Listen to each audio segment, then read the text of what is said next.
Во-первых, я вижу, что тут нет никакой координации работы между исполнительной властью и законодательной. Если они перекладывают друг на друга элементарную, с моей точки, ну не совсем элементарную, но не самую сложную проблему региона.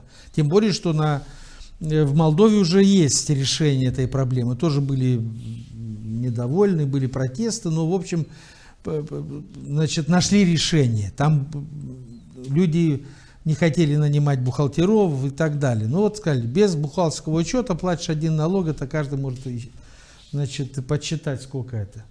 Нет, тут, в общем, пустили на самотек, и вот люди не знают, как себя вести. Это один момент. Другой момент – это отношения между Камратом и Кишиневым.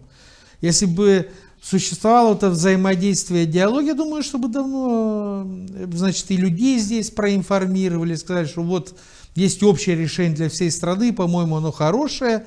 Вот приходите в исполком, мы будем вам подсказывать, как в новых условиях правильно заполнять бумаги, как себя вести, как отчитываться и так далее. Нужны какие-то методологическая помощь людям по поводу этого всего. Поэтому это проблема почему возникла? Потому что мне кажется, что исполком был создан, да, сформирован примерно так же, как Евгения Гуцул была избрана на пост Башкана, понимаете?